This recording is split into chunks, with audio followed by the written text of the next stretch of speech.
ಮಂಗಳ, ಹೇ ಮಂಗಳ, ಮಂಗಳ.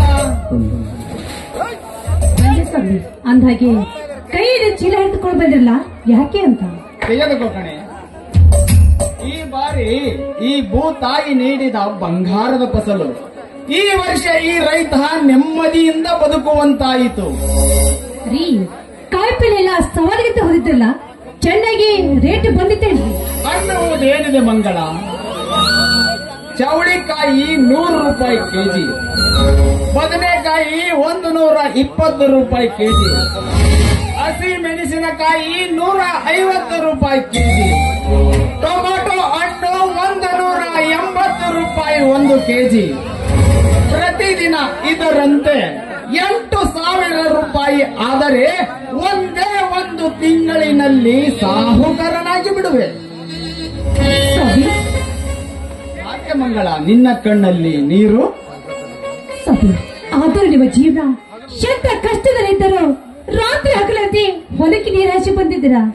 ಈಗ ನೋಡ್ತಾ ಇದ್ರೆ ನನ್ನ ಕರುಳು ಕಿತ್ತು ಬಂದಂತಾಗುತ್ತೇನೆ.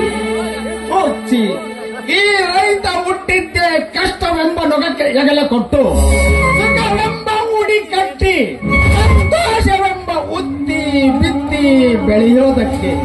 ಹಾ ಮಂಗಳ, ನೀ ನಕ್ಕರೆ ಚಂದ, ನಕ್ಕರೆ ಅದಕ್ಕಿಂತ ಚಂದ. ಎಲ್ಲಿ ಇಂಥ ಮುಕ್ತರ ಪತಿಯನ್ನು ಪಡಿಬೇಕಾದ್ರೆ ನಾನೇ ತಾನೆ ಸ್ವಾಮಿ, ನಾನೇ ತಾನೆ. ಅಷ್ಟೇ ಅಲ್ಲ, ನೀವು ಒಂದೊಂದು ಹತ್ತು ಮಾತು ಕೇಳ್ತಾ ಇದ್ರೆ ನನಗೆ ಸ್ವರ್ಗವೇ ಕಂಡಂತಾಗುತ್ತಾ ಇದೆ. ನನಗೂ ಅಷ್ಟೇ ಮಂಗಳ. ನಿನ್ನ ಒಂದೊಂದು ಮಾತುಗಳು ಕಡಲ ಮುತ್ತಿನಂತೆ, ಶಿಲಾ ಬಾಲಿಕೆಯ ಕತ್ತಿನಂತೆ. ಪ್ರತಿ ಮಾತುಗಳು ಬೆಲೆ ಬಾಳುವಂತಹ ಮಾತುಗಳಾಗಿರುತ್ತವೆ. ನಿನ್ನಂತವಳನ್ನು ಪಡೆದ ನಾನೇ ಧನ್ಯ ಅಲ್ಲವೇ? ಹೌದು ಸ್ವಾಮಿ. ನೋಡಿ, ರೈತರ ಉಸಿರು ನಾಡಿನ ಹೆಸರು. ಅಷ್ಟೇ ಇಲ್ಲ, ರೈತ ನಕ್ಕರೆ ಜಗವಿನ ಸಕ್ಕರೆ ಅನ್ನೋ ಮಾತು ನಿಮಗೆ ಗೊತ್ತಿದೆ ಸ್ವಾಮಿ. ನಿಜ ಮಂಗಳ, ನಿಜ. ನಿತ್ಯ ಜೀವನದಲ್ಲಿ ಸತ್ಯ, ನ್ಯಾಯ, ನೀತಿಯೇ ನನ್ನ ಉಸಿರು. ಪ್ರೀತಿ, ಆತ್ಮವಿಶ್ವಾಸವೇ ಜೀವನದ ಹಸಿರು. ನಿತ್ಯ ಕಾಲಚಕ್ರದಲ್ಲಿ ಸುತ್ತುವ ನಾವುಗಳೆಲ್ಲ ಬರೀ ಒಂದು ಗೋಳಿಗಾಗಿ ಬದುಕಬಾರದು. ಸದಾಕಾಲ ಹಣ್ಣು ಕೊಟ್ಟು ನೆರಳು ಕೊಡುವ ಎಮ್ಮರದಂತೆ ಬದುಕಬೇಕು. ಅದುವೇ ಜೀವನ. ನೀವು ಮಾತು ಕೇಳ್ತೆ, ನಾನು ಕೂಡ ಇಲ್ಲೇ ಮತ್ತರಿಂದಂತಾಗುತ್ತೀನಿ. ನಡೆಯರೆ ಒಳಗಡೆ ಸ್ಥಾನಿಕ ನೀರುಡ್ತೀನಿ, ಸ್ನಾನ ಮಾಡಿವ್ರಂತೆ. ಇಲ್ಲೇ ನನ್ನ ಚಿನ್ನ, ಬಾ. ಇದೇ ಸಂತೋಷದ ಸಮಯದಲ್ಲಿ ಹಾಡಿನಲ್ಲಿ ಬಾ ನನ್ನೊಂದಿಗೆ. ಆಯ್ತು, ನಿರೀಕ್ಷಣಂತೆ ಆಗಲಿ.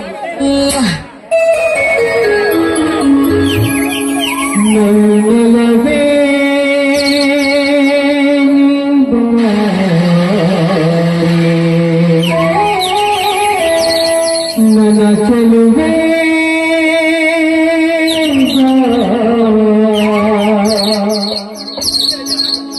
ಬೆಳಿಗೆಂದು ಸಿಹಿ ಮುತ್ತು ನೀಡು,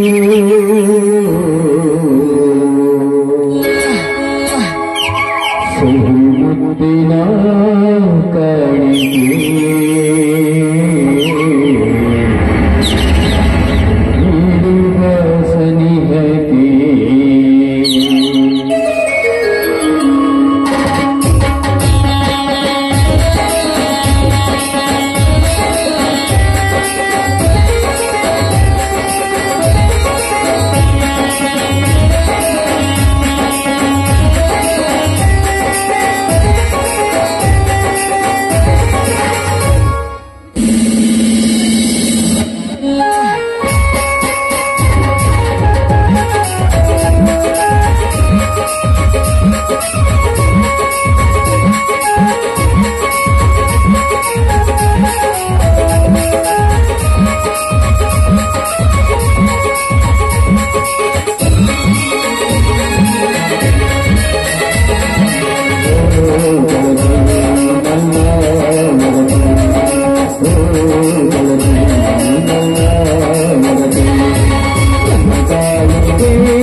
ಯಾರು ಮುಟ್ಟು ಕೊಡಬಾರ್ದು.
ಶ್ರೀಮತಿ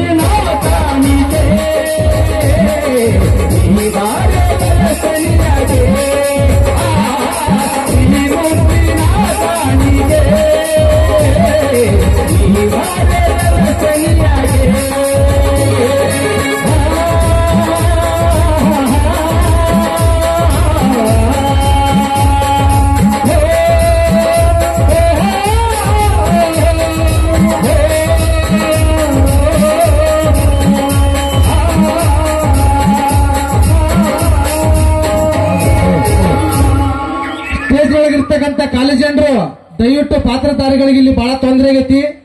ದಯವಿಟ್ಟು ಈ ನಾಟಕಕ್ಕೆ ಮಾಲಕರಾದಂತ ಗುರು ಹಿರಿಯರು ಬಂದು ಈ ಕಾಲೇಜ್ ಜನರಿಗೆ ಸ್ವಲ್ಪ ತಿಳಿಸಿ ಹೇಳಬೇಕಂತ ತಮ್ಮಲ್ಲಿ ವಿಜ್ಞಾಪಿಸಿಕೊಳ್ಳುತ್ತೇವೆ.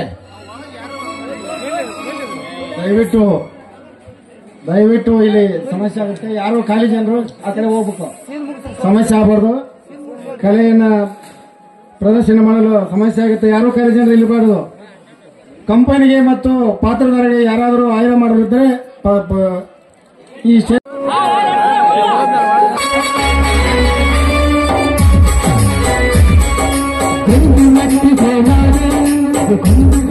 ಗುತ್ತಾಡುತ್ತಲೇ ತಡವಾಯ್ತಣ್ಣ. ಯಾಕೋ ತಮ್ಮ ತಡವಾಗಿ ಬಂದಿಯಲ್ಲ ಇವತ್ತು? ಕುರಿಮರಿ ಜೊತೆ ಗುತ್ತಾಡುತ್ತಲೇ ತಡವಾಯ್ತಣ್ಣ. ಅಣ್ಣ, ದಿನಾಲು ಈತ ಹೇಳೋದು ಬರೀ ಸುಳ್ಳು. ಈತನ ಮಾತು ಕೇಳುತ್ತಾ ನೀವು ಹೊರಟರೆ ಕೋರ್ಟ್ ಕಚೇರಿಯಿಂದ ಹೋಗುವ ಸಮಯವನ್ನು ಉಳಿದಿಲ್ಲ. ಶಶಿಧರ, ಅಂದರೆ ನಿನ್ನ ಮಾತಿನ ಅರ್ಥ?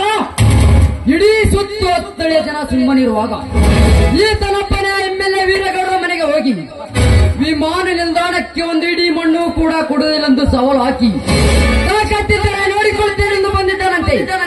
ಈತನಿಗೆ ಕೇಳ್ಕೊಂಡ ಆ ರೈತರ ಚಳುವಳಿ ಹೋರಾಟ. ಇದು ರೈತರ ಹೋರಾಟ ಚಳವಳಿ ಅಲ್ಲ ತಮ್ಮ, ನಮ್ಮಂತ ದನ ಕುರಿ ಮೇಯಿಸುವ ಜನರುಗಳ ಹೋರಾಟ. ಆ ರೈತರ ಭೂಮಿ ಅದನ್ನು ಎತ್ತಿ ಒತ್ತಿ ಒಂದು ಒತ್ತಿನ ಚೀಲ ತುಂಬಿಸಿಕೊಳ್ಳುವ ಹೊಲ.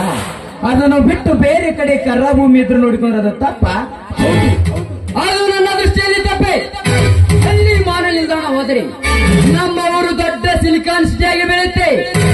ಒಬ್ಬೊಬ್ಬ ರೈತನ ಮೋನು ಕೂಡ ನೌಕರನಾಗುತ್ತಾನೆ. ಅದೇ ಕುರಿ ಮೇಯಿಸುವ ಗೋಮಾಳ ಹೋದ ಮೇಲೆ ನಾನೆಲ್ಲಿ ಕುರಿ ಮೇಯಿಸಬೇಕೆ?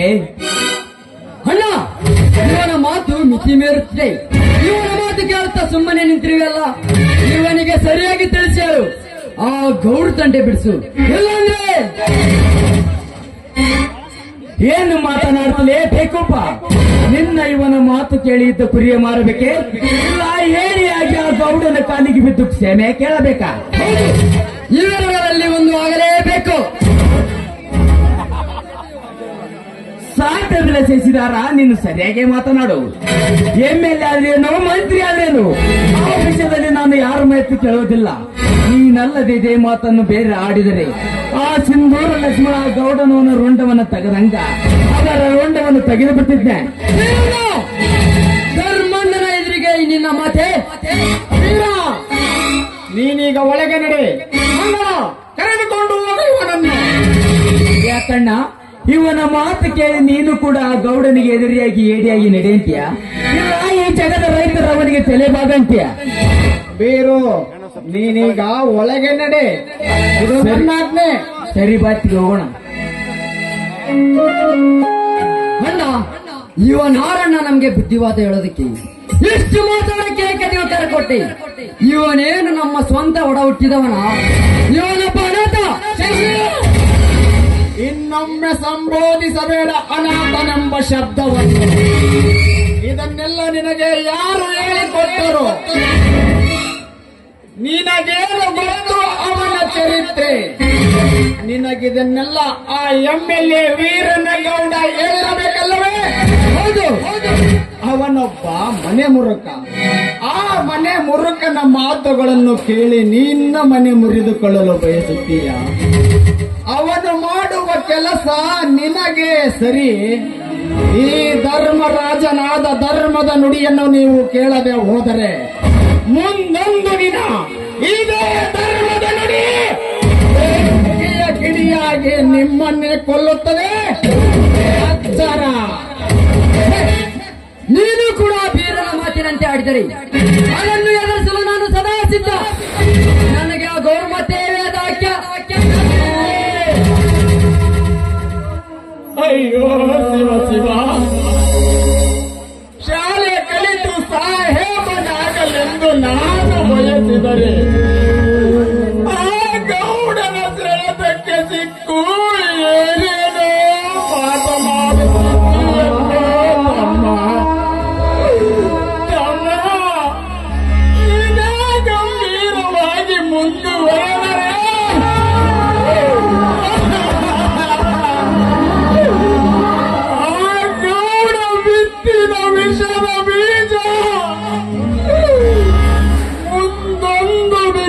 ಹೃದಯಕ್ಕೆ ಒಡೆದು ನಿರ್ಮಲವಾಗಿ ಬಿಡುತ್ತದೆ.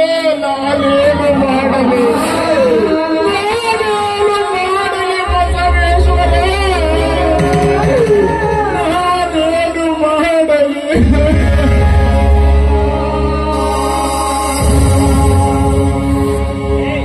ಈ ಬಾಳಲಿ ಶಾಂತಿಯಲ್ಲಿದೆ